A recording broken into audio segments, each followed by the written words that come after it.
I think they appreciate it. They were throwing it back. Well, they thought it was a curse.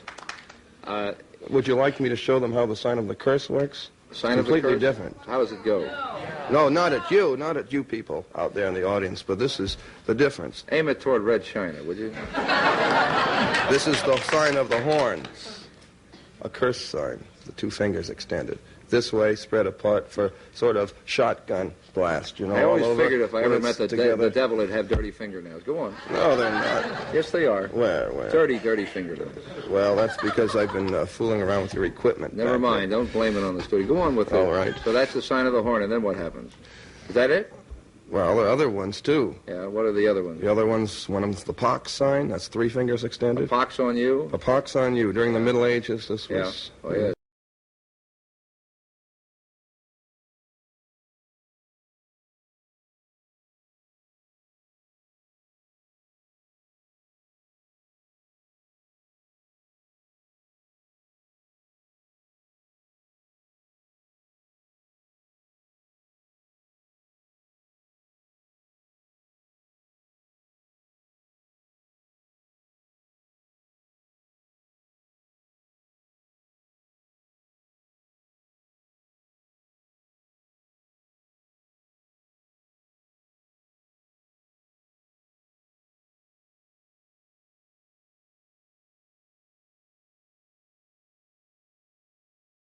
And like I found myself emailing him the other day about something that I wanted him to do for me, and I was like, when I just thought about it, I was like, that's so selfish, because it's like,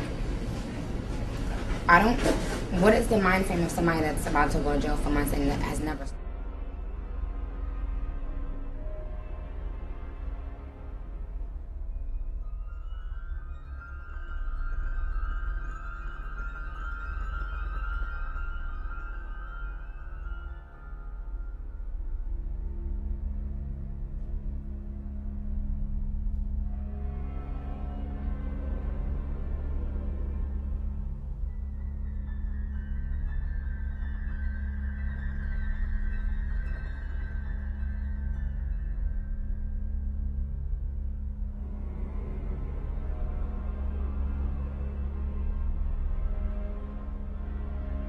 Because there's a bunch of devil worshipers in Hollywood. And there's a lot of black folks too.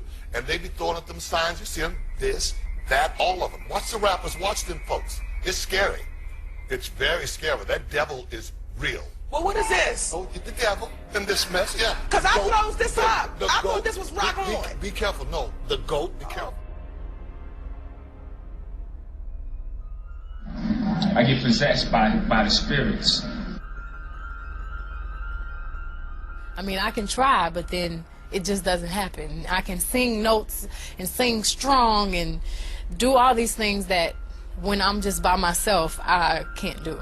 And I remember right before I performed, I raised my hands up, and it was kind of the first time I felt something else come into me. I don't want to blame him. I ask him to leave, but he can't. He's here for a reason. People have brought him out. People conjured him up. Now he won't leave.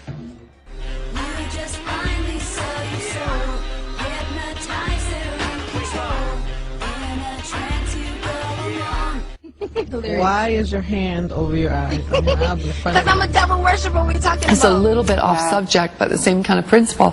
I heard that, and I won't mention his name, but it was a big leader and founder of a huge satanic organization. And he was on his deathbed, and for a Satanist at the time of death, it's a great victory for them, because death is a huge thing that they celebrate. And he was getting ready to die and pass on his powers and that. And on his deathbed, he must have got some revelation or an angelic appearance or something, and he went into shock and he said, "Oh my. Oh my, what have I done?" He said, "There's something very wrong. There's something very wrong.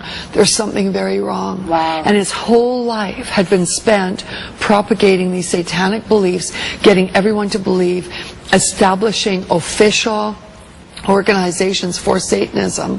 And then at the end of his life, he gets this light that comes to him, and everything that he'd built, he realized was wrong. Or is a decision been made? The decision is like this close to being made. Yeah. Does it mean I should give up? You should give up and yeah, go. You go for the exclusive, you mean? No. Yes, that too, of course. Songs, you know, you're still on tour. I do, but I don't take it for granted. Why do you still do it? Why are you still out here? Well, it goes back to the destiny thing. I mean, I made a bargain with it, you know, a long time ago, and I'm holding up my hand. What was your bargain? To get where I am now. Should I ask who you made the bargain with? with the chief commander. On this earth? And on this earth, and then in a world we can't see. Bob Dylan has You're doing really well now, but didn't you release a CD like almost 10 years ago? Yeah, I mean, I released a gospel record when I was 15 because I grew up in, a household where all I ever did was listen to gospel music, and my parents are both traveling ministers, and so I kind of sang about, what was going on in my life at 15, and that's how I got introduced to the music industry. I swear I wanted to be like the Amy Grant of music, yeah, but it didn't work out, and so I sold my soul to the devil. Let's be honest. I like to have fun, but also, before Jersey Shore, no one believes this when I say it, but I was a freaking, shy girl. I was very shy. That's funny that I say it now, but I was really shy. I was scared to even, go to the doctors. So, anywho, so yeah, I was going to school to be a vet tech, and I was into my studies, getting good grades, and you know what screwed it all up was this one guy. He broke my heart, and I was like, cool, thanks. I was like, now I have to do something pretty ridiculous and insane with my life, so why not sell my soul and go on Jersey Shore? That's what I did. And you know what? It's been awesome. She's going to be mad at you. Well, also my book is that, and I wanted to thank you because you let me come on your show and sing. And that was, a lot of my book is about my wanting to sing ever since I was a little girl, and my family lied to me and told me that I was better than Shirley Temple, and I believed them. See, you're not helping a kid when you do that. No, and I totally believed them and everything. And then when I was 6, all of a sudden, I was a they started to tell my younger cousin that she was she was the real singer. Yeah, and it really upset me, so I summoned Satan, and I write about how I made it. Where do you summon Satan? It's in the chapter called Eat, Pray, Love, Conjure Satan. And when I was 12 years old, I signed a deal with Satan in my room, and I was to... CBS doesn't condone this. Wait a minute. Because I wanted to get famous no matter what, and, then I forgot that I had this deal with Satan and everything, and then I got really famous, and then one day I, had this tragic singing accident at yes, I remember that, yeah. And I realized then that Satan was coming for my soul, so, yeah, he wanted me to pay up, so... About that, and how at the end I invite Satan to dinner at Spago. And you should. He's there most nights, but you should. But wait, and I ask him to, give me a refinance on my soul thing, and so that works out. It has a happy ending. Oh, so you and Satan are good then. Yeah, Satan, I have to say it's really cool because I totally... Satan is not true. You can't say that on CBS. I didn't say that. I said I lure him in, see? Oh, and then you have a fiddle competition. That's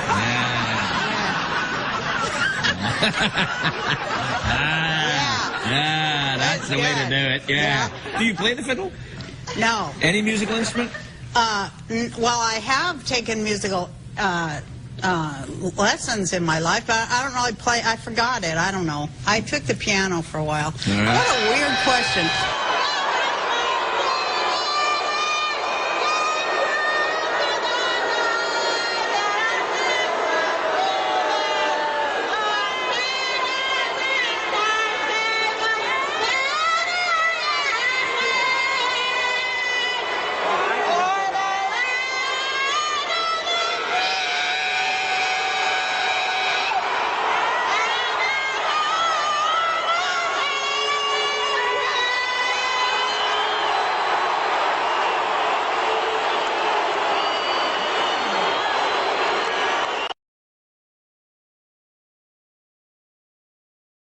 In that chair, we talked about Blue Streak. I love that dude. He played a role in your life, I believe. How do you feel about him as a person, as an artist? Martin Lawrence is the guy that showed everybody you can make it from D.C. to Hollywood. And I had a personal stake in his success. Every time he did something, it made me feel inspired and really good. And he was always real nice to me. He'd sit me down, "What's going on with you, baby boy? What? We'd talk about comedy, whatever." And, you know, when we did Blue Streak, we were promoting it, and Martin had a stroke. He almost died. And then after that, I saw him, and I was like, "Oh, my God, Martin, are you okay?" And he said, "I got the best sleep I ever got in my life." That's how tough he is. So let me ask you this. What is happening in Hollywood that a guy that tough will be on the street waving a gun, screaming, "They are trying to kill me"? Yeah. What's going on? Why is Dave Chappelle going to Africa? Why does Mariah Carey make a $100 million deal and take her clothes off on TRL? A weak person cannot get to sit here and talk to you. Ain't no weak people talking to you. So what is happening in Hollywood? Nobody knows.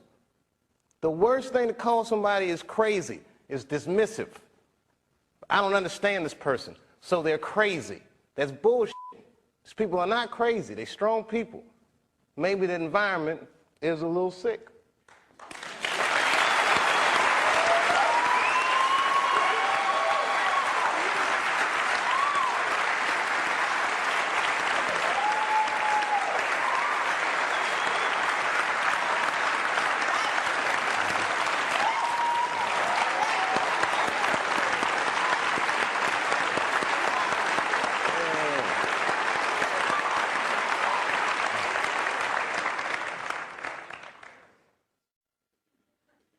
What did you mean, Dave, when you described your father's death in 1998 as the beginning of a terrible decline?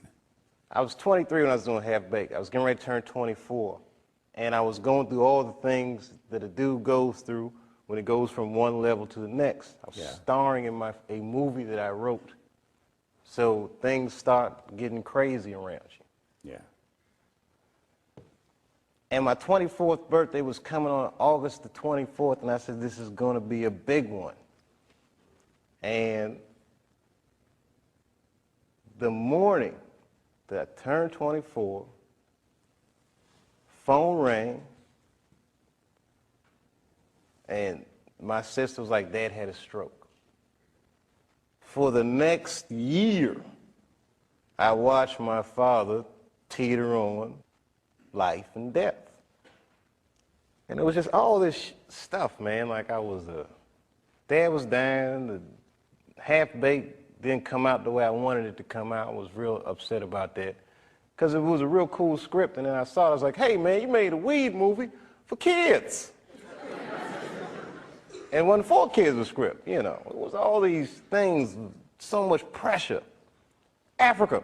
Then I was in Ohio. I get a call on my cell phone from Hollywood. I'm like, hello, Hollywood. They're like, hello, Dave. They're like, that pilot you did for Fox, looks like they want to pick it up. We need you to come out because they want to meet with you. And I was like, well, listen, I can't really come out right now. Got a real bad situation at home. Can we talk about this on the phone? No, they would rather meet with you in person. But you know, like the whore that they turned us into, I jumped on that plane and left my father's bedside, which I regret to this day, and I went out and I sat with these people in this room, and if you can imagine a large circle of people, and I was 12 o'clock, the black dude. Yeah, Dave, we really liked the show, but the pilot episode was about me getting booed off stage at the Apollo. They go, you know, but what are we going to do about it? I mean, there's not really any white people in it. I said, well, it's about the Apollo. It's not really white. Well, you know, we were thinking about the girl on the show. We didn't think she was that funny, not that good looking. I think we should recast her, maybe. And they started using terms like universal appeal. Basically saying they want me to recast a girl with a white woman. I said, yeah, I don't think I can do this, and I quit. On the cover of Variety, Chappelle pulls the race card. The race card. And I get calls from Newsweek, 60 Minutes. Everybody, we want your story. Now I'm scared to death. I'm like Rosa Parks or something. I'm like, I'm not ready for this. I was just venting a little bit. And then, a few months later, Dad dies. And that's hard for a young dude in his life. That's a real tough loss. I was there when he died. And he went from being my father to what are we going to do with the body? Within moments, it was over. And I'm going through all this stuff, and this is the guy I would usually talk to, right? Dead. And I got to figure this out for myself. I don't want to figure this out for myself. You know, I was beat down. I wasn't living right. You know what I mean? Like, the weed thing was just a bad habit at this point. And you know what I mean? All these, you know, chicken head girls you mess with when it comes with the territory. I'm just being real. Just being real. Just wasn't living right, man. I didn't feel good. And the stand-up stuff was just some angry stuff. It was just like I was kind of bottoming out. But when my dad died, because I've been commuting back and forth to Ohio so much, that's when I bought the farm, which I called the Hollywood farm. Did you stay in Yellow Springs for a while? I live there to this day. I live there to this day. I'm raising my kids there. Look, man, at that point in your life, it's something so real in contrast to what Hollywood is, a very powerful illusion. And when your dad died, it kind of just broke the spell, like, oh, this is bullshit. Look, I've been spending so much time doing this. What about my family? What about my friends? Wait, whatever happened to my friends? Damn, I don't even have any friends. Ugh. So I bounced, man. New Year's Eve, 1999, I moved into that farm, and that was it. As far as I was concerned, I was done. When you look in the mirror now, and the image that looks back at you, are there days when you say, well, I kind of like this, or I like my hair today, or I'm never I think I'm pretty cute today? No, I'm pretty cute today. No, I try not to look in the mirror. I really do, because I'm never happy with what I see. So I go on with my work and get it done. I have to ask you this. So many mothers in my audience have said to please ask you this question. Yeah. Why do you always grab your crotch? Why do I grab my crotch? Yeah, why? We think you got a thing with your crotch going on I think here. it happens subliminally. When I dance, if you're a dancer, you know, you're just interpreting the sounds and the accompaniment of the music. If there's a driving bass, you become the bass. If there's a cello, if there's a string, you become that. So you become the emotion of what that sound is. Okay? So if I'm doing a move and then I go bam and I grab myself, it's the music that compels me to do it. It's not saying I'm getting ready to grab down there and it's not in a great place. You don't think about it, it just happens. Sometimes I'll look back at the footage and I'll go, did I do that? Yeah. So I'm slave to the rhythm. Yeah. Okay? I think the alarm's going off in the house. I don't know why. But we're going to fix it in a minute. We're in live television, so we're going to go to break. These things happen. We'll be right back. What has this done to your career? What has it done to my career? What has it done to your career? In what way? How has it impacted, my touring, record album's sales? #1 all over the world. All over the world. America's the only one because I don't want to say too much. But it's not #1 in the United States. It's conspiracy, yeah. I don't want to say too much. I'm done. I don't want to say much because I'm hurting. I'm really hurting. Where were you, Latoya, when you heard the sad news? Well, actually, my father called me. I was at home, and I had just hung up the phone with my business partner, and he had just told me about Farrah, and I said, oh my, geez, I wonder who's next, because it always happens in threes.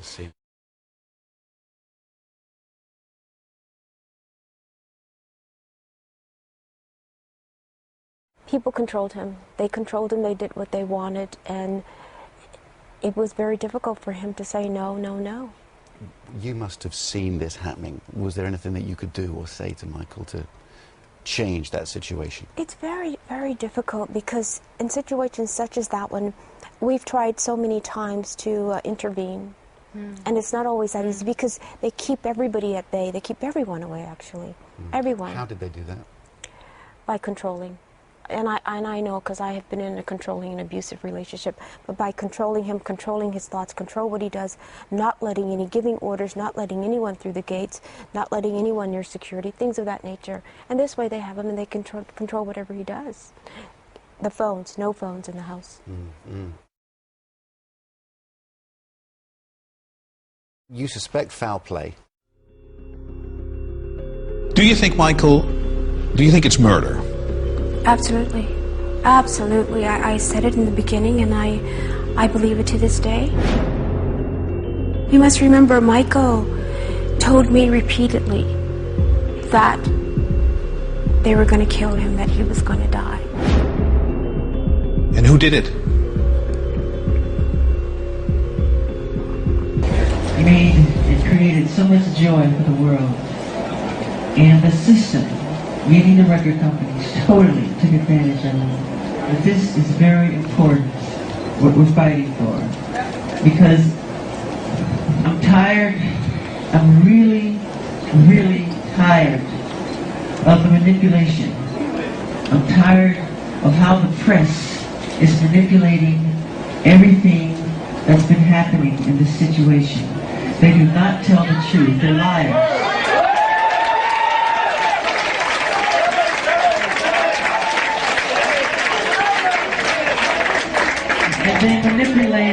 They manipulate our history books. The history books are not true. It's a lie. The history books are lying. You need to know that. You must know that. All the forms of popular music, from jazz to hip hop to bebop to soul, you talk about the different dances, from the cakewalk to the jitterbug to the Charleston to breakdancing. All these are forms of black dancing. The minute it became the all-time best-selling albums in history in the Guinness Book of World Records, overnight they called me a freak. They called me a homosexual. They called me a child molester. They said I tried to bleach my skin. They made everything to turn the public against me. This is all complete conspiracy. You have to know that. You know, it's time. I love you more. It's time for a change. And let's not leave this building and forget what has been said. Put it into your heart. Put it into your subconscious mind. And let's do something about it. We have to. We have to. Because it's been a long, long time coming. And a change has got to come.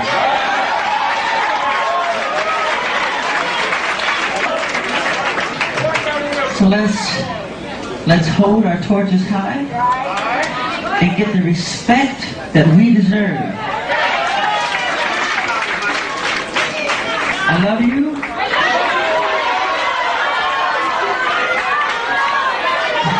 I love you.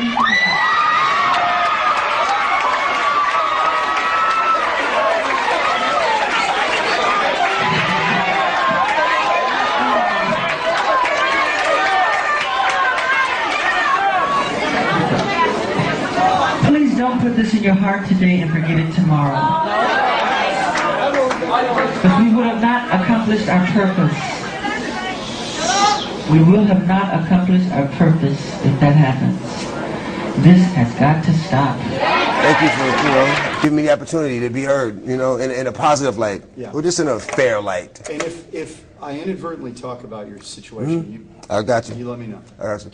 I first came to Arizona, man, and I remember one day coming from the studio at 6 o'clock in the morning and pulling over on the highway. We like 4 cars, just to watch the sunrise. And it was at that point that I fell in love with Arizona. I said, you know what, this has to be God's country. Because I'd never seen anything as beautiful as that sunrise. Then I met the devil. Nonstop in News God's at 10 country. continues. Big Brother is watching. There's a nationwide push to start tracking where children are during school hours. They would basically be microchipped, kind of like a pet. ABC4 News wanted to know what parents in Utah think about the possible tracking system. The night team's Kimberly Nelson joins us now live in Salt Lake City. Kimberly, what are they saying? Well, they're not excited about it, and here's the deal. Students who play hooky cost school districts money. So to recoup some of that money, they're taking those drastic steps, as you just mentioned. But parents we spoke with are outraged about what this could mean for our future. You may use it to get into secured buildings. And it's already embedded into most of your credit cards, being scanned every time you swipe. The technology is known as Radio Frequency Identification System, and it's soon going to be used at some schools across the country to track students' whereabouts. Excuse me? They want to microchip my children?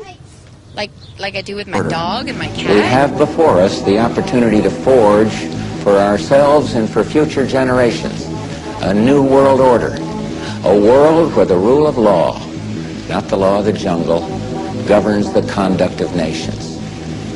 When we are successful, and we will be, we have a real chance at this new world order, an order in which a credible United Nations can use its peacekeeping role to fulfill the promise and vision of the UN's founders. You better come back. We don't want your new world order, you know? Leave Chile right now. Leave Chile. You are not... You're killing a lot of people! You're killing a lot of people! Leave here! Leave Chile right now! Leave Chile! Leave Chile! We don't want your world government! Leave Chile right now! Leave Chile, okay? Leave Chile! Your family is the most disgusting in the world, you know? Leave here! Leave! Leave! You also, you're a traitor to Chile! Mr. Agustino, you're a traitor to Chile, okay? You're a traitor to Chile! What you're doing right now, okay? Okay? Okay? You know everything. You know everything. You're participating with him. You're participating with him in this. Your world government will fail, okay? It will fail! Your world government will fail! Will fail! Will fail! You know it! Leave Chile right now! We don't want you here! We don't want your disgusting thing here! Leave Chile now! I was wondering why I never heard about all these Supreme Court decisions in the media. So I really wanted the IRS's point of view, because to get the true story, it was imperative I hear both sides. I kept wishing Anthony Burke would call me back. He seemed like an honest man. I then proceeded to call my message machine. Hi, this message is for Aaron Russo. This is Anthony Burke at the Internal Revenue Service. Let me suggest some people that you might want to think about talking to. One would be Don Alexander, who's a former commissioner who's here in town in Washington. Another would be Sheldon Cohen, who is both a former commissioner and former chief counsel. All those guys, I think, can answer your question about, where in the tax law it says that you have to pay taxes. Wow, good news, I thought. So I called Sheldon Cohen because he used to be the IRS commissioner. He wrote the tax code, and he was also general counsel to the IRS. He is a true expert, and I couldn't find a better person to answer my questions. He graciously agreed to my interview. The reason I'm doing this documentary is because there are many people in America today who believe that there's no law that requires them to pay an income tax or file a 1040. And there are many people going to jail for it, fighting over it. The Internal Revenue Code is authorized by the 16th Amendment. I think it should be clarified. I think government should be transparent to the people. Why doesn't the IRS commissioner sit down with them and just explain it in clear English? Why? I don't think they really care. They don't think. I think they're just playing word games. You don't think they're sincere people? No, I don't think they're sincere people. What does voluntary compliance mean? And why does the IRS code say it's voluntary to comply, not mandatory? That's a word euphemism we use. We use voluntary compliance when we talk